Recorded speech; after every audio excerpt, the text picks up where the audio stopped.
Hi everyone, welcome back to my sewing studio. You know, one of my most popular videos here on YouTube is how to purchase a used pleater. So maybe you've watched that video and you've taken my advice and you've purchased a used pleater for smocking, or maybe you have treated yourself and you've gotten a brand new pleater. In today's video, I'm going to assume that that wonderful pleater has arrived. You've got the box, you're about to open it, and how do you get started? So we're going to back to the very basics, and I'm going to show you exactly what to do with your pleater to get started pleating for smocking. But first, if you are new here, let me introduce myself. I am Lisa, the owner and designer behind Pink Holly Bush Designs. At Pink Holly Bush, our goal is to help sewists master smocking, heirloom sewing, and working with knit fabrics so they can confidently create clothes that they and their families will love.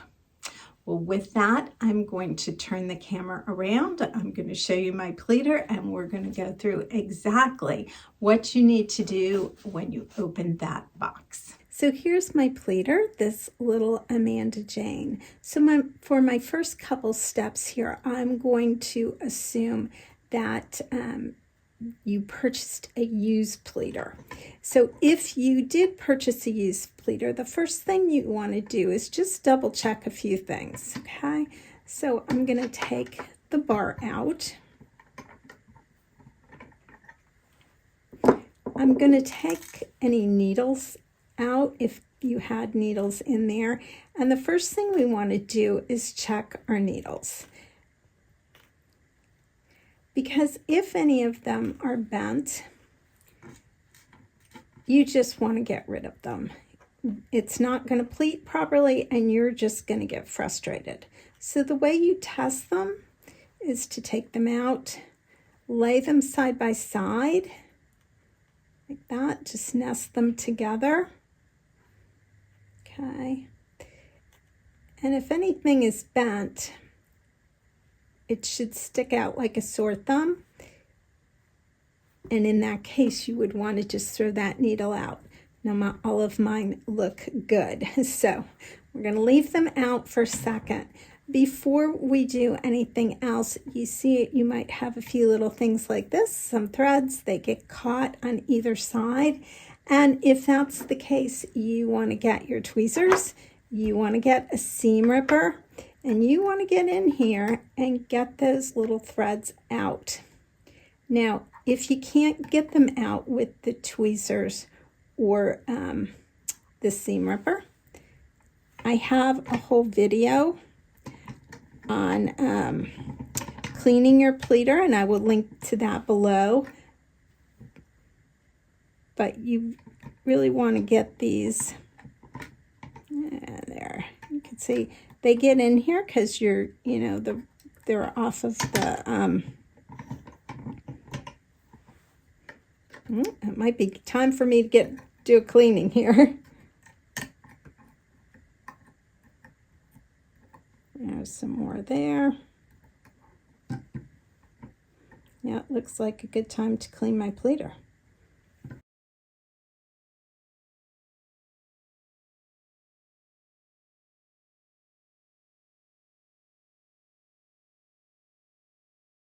Okay, there, that's pretty good. Okay, there's another one sitting right there. Okay, after you've gotten all the little threads out, we're going to put our needles back in. And an easy way to help you with that is if you lift the pleater up a little bit, that helps with the gravity, so the needles don't fall out as you lay the additional ones in. Now, the first thing we're going to do is we're going to put these in. My little Amanda here has half spaces.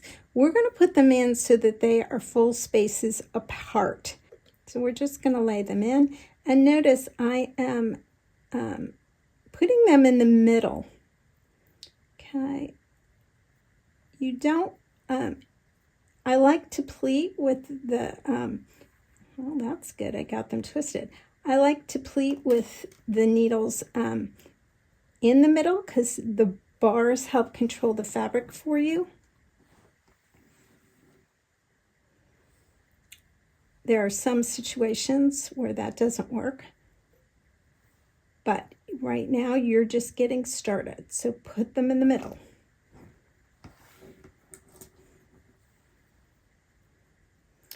And you're not going to fill this with needles. If yours came with it full of needles, you want to just put in 5 to 7 needles right now.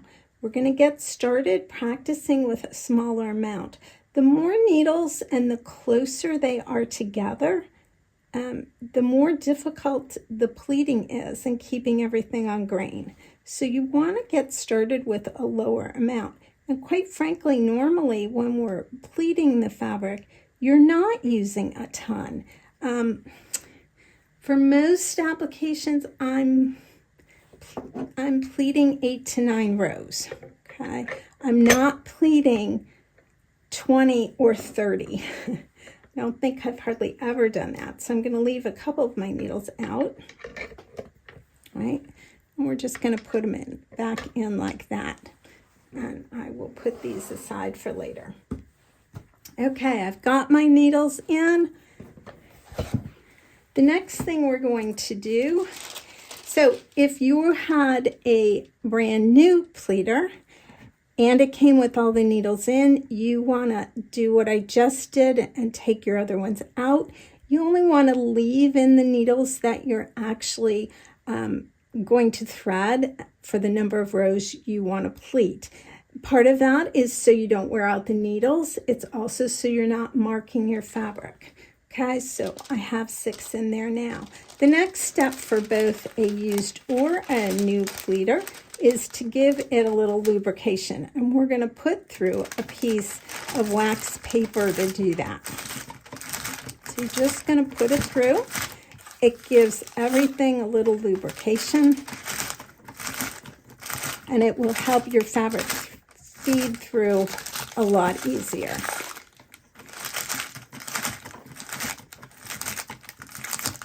And by the way, if you forget to do this and you've got your needles threaded, you can put it through with the thread on the needles. Will not hurt at all. All right, once that's done, it's time to thread up our needles. Now we're going to use hand quilting cotton thread to do that. It's a little bit stiffer, a little bit stronger than all-purpose thread, and that is going to help when you are pulling up and pleating your fabric. Another tip is if you have a pleater that's black like this, putting a white piece of paper underneath will help you with the threading. Okay, and you're just going to go ahead and thread up each of these needles. You can use a needle threader if you need to. A lot of times I have to clip the edge of the thread just so it is, I've got a nice clean edge to go into the pleater. The other thing you'll notice is I'm using 2 different colors and I'm alternating. The reason for that is when you go to smock, it helps you keep track and see which line you're on. You also want to avoid using red thread, so get something bright. That's why I have the blue and the orange. The red can sometimes just leave marks if you're pleating white fabric, so I avoid it.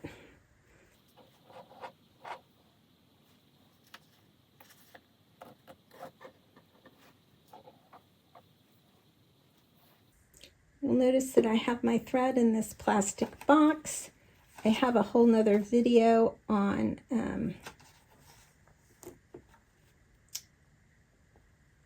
pleater boxes, and I will link to that below so you can check that out as well. Got one in, we do. Okay.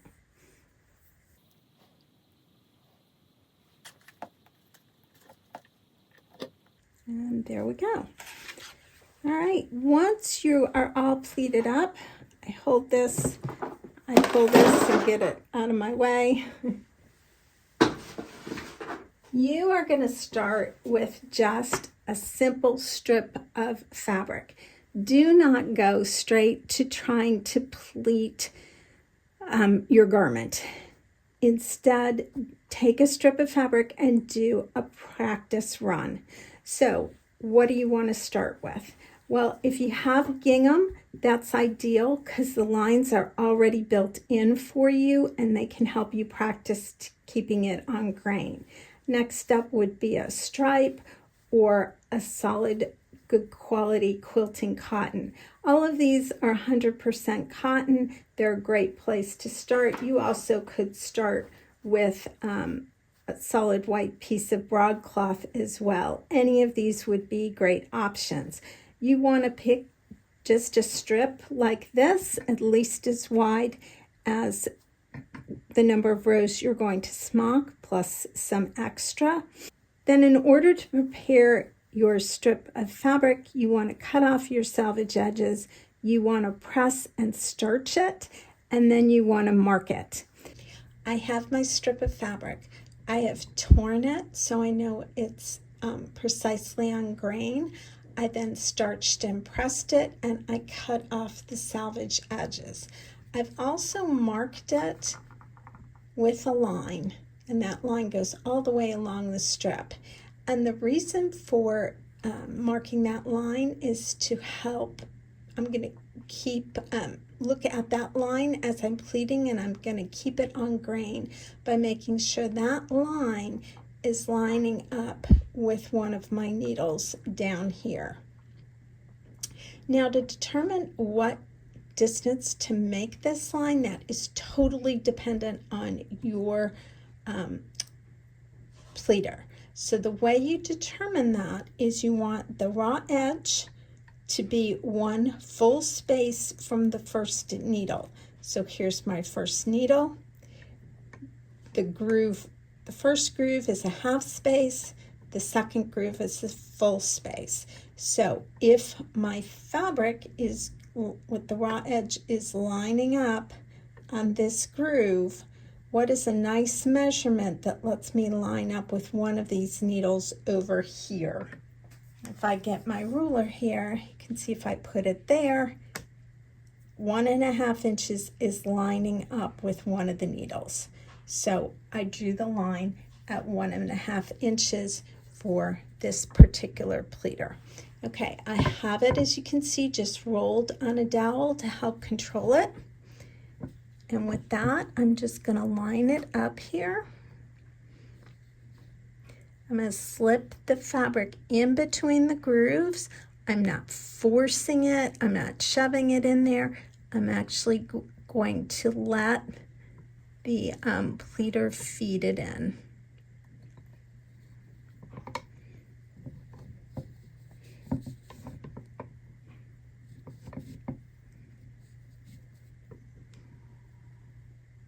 And then we're going to see, am I pleased with how that's going in? I am. It came in nice and even. So I am pleased with this. Now you can see my fabric's actually a little bit over here to one side. I could have shifted it more to the right, and that might have been even better. Okay, I'm now just going to slowly turn my pleater, and I'm keeping my eye right on this groove right here and making sure that this line is lining up with that groove.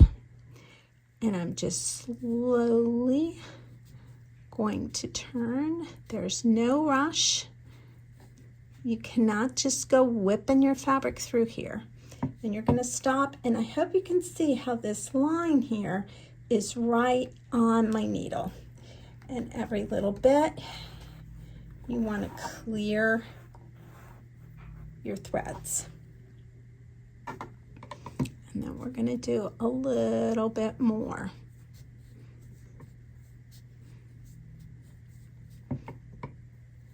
Now I have a whole nother video where I actually am pleating a skirt, and I will link to that below so you can see what's involved when you're pleating a larger piece of fabric.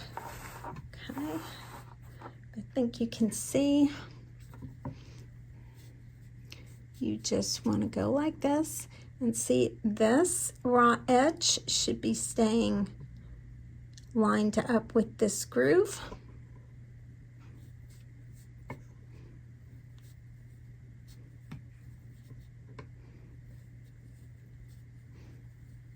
And that is all there is to it. Now, when you can pleat and keep this on grain, so you keep it on the line, right? You're starting in the same place at the beginning here, and at the other end, you're also ending. The last pleat is parallel to the salvage edge that you cut off, okay? That short edge.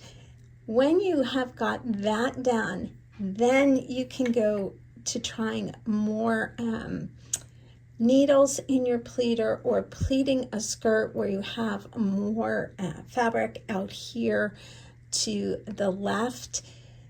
The more fabric you have, the more it drags and it's harder to keep it on grain. The more needles you have, the harder it is to keep it on grain. So start with a strip, start with a small number of needles, and practice. You will learn and get it down and be able to pleat with a beautiful result. I hope that this will help you get started with your new pleater, and that you have great success pleating your fabric. If you are interested in learning more about smocking, I have a great Get Started Smocking email series. I will put the link to that below. Go up, sign over. It will walk you through all the different things you need to know to get started smocking. I also have the Essential Sewing and Smocking Toolkit. It has a list of all my favorite supplies that you may need and where to find them. So I hope you grab those two resources and that you get started with your pleater. Happy smocking!